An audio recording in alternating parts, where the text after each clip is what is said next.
everybody, I hope you're doing really well. Special hello to year 3. Thank you for all your lovely messages asking how I am. They haven't run out of tea bags yet, so I'm fine. I am going to be reading chapter 3 today of our story, and this chapter is called What About Friends? Here we go. Sometimes I think imaginary friends are better than real friends. They never argue about what game to play, and they always know exactly how you're feeling. They don't have any bad habits like farting, except for Fartbot, the imaginary farting robot, or picking their noses, apart from Norbert Noseful. He's another one of my imaginary friends, and he keeps all his things in his nose. In his left nostril, he keeps his violin, his paintbrush ears, and his pet mouse. In his right nostril, he keeps his golf clubs and his pet elephant. In total, I have 7 imaginary friends. Number 1, Evil Egbert. He's about the size of an egg and he sits on my shoulder, telling me to do shockingly evil things. Once he told me to trap my little brother under a laundry basket with 3 heavy dictionaries on top to stop him escaping. Don't worry, I almost never do what Egbert tells me to do.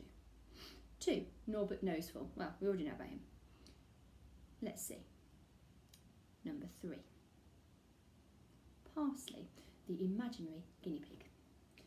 I invented her before I had any real guinea pigs, and then it wouldn't have been fair to get rid of her just because I got real ones.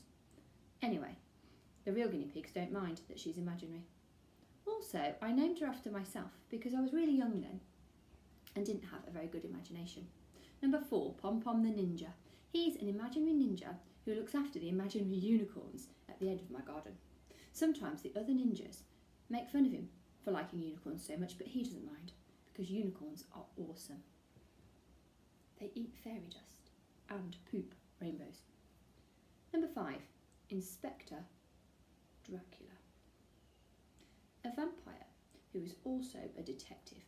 Quite a lot of the time it turns out that Detective Dracula was the murderer as well as the detective, which makes everything a bit awkward. Number 6, the reading dog. The reading dog is one of those big shaggy brown dogs who just loves reading books. He loves nothing better than to snuggle up and read my book over my shoulder. Number 7, Fartbot. A genius scientist created him with cutting-edge fart extinguishing technology. But unfortunately, the scientists got distracted and put the nozzle on backwards. So now Fartbot just farts a lot. Most of the time, this is kind of nasty, but sometimes it's useful to have someone to blame. Today, I was in the garden with Detective Dracula, trying to solve the mystery of the sheep skull on the wall.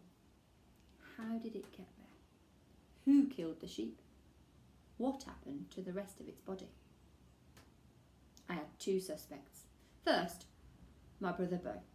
He's always digging around in the dirt, unearthing rotten old things, and he won't let us throw them away because he calls them his treasures. One time he found a black leathery bird's claw the size of his fist. He carried it around and tied it to a piece of string for weeks until Mum accidentally threw it in the bin. My other suspect is Detective Dracula. But I couldn't work out how an imaginary vampire could lift a real sheep's skull. I was stumped, and so was Detective Dracula. That's the problem with imaginary friends. When you run out of ideas, so do they. So I decided to send for backup. I ran inside and grabbed the enchanted tablet. It looks and works just like a normal tablet, except it uses magic instead of electronics.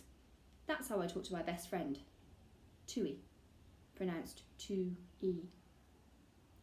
There are lots of brilliant things about Tui, like that she can speak Maori, or Maori, and she always has the best ideas for games, and her hair is a different colour each week, and she always knows how to solve a mystery. But there's one terrible, horrible, atrocious thing about Tui. She lives in New Zealand. That's on the other side of the world, so I can only talk to her by magic electronic tablet. Tui cracked the case immediately. Detective Dracula must have used his evil vampire powers to possess Beau and make him put the skull on the wall. Then we played some games together because even though we're best friends, sometimes it's a bit difficult just talking through an enchanted portal. I don't know what grown-ups blabber on about for hours and hours. After talking to Tui, I felt happy, but I also felt sad that she lived so far away.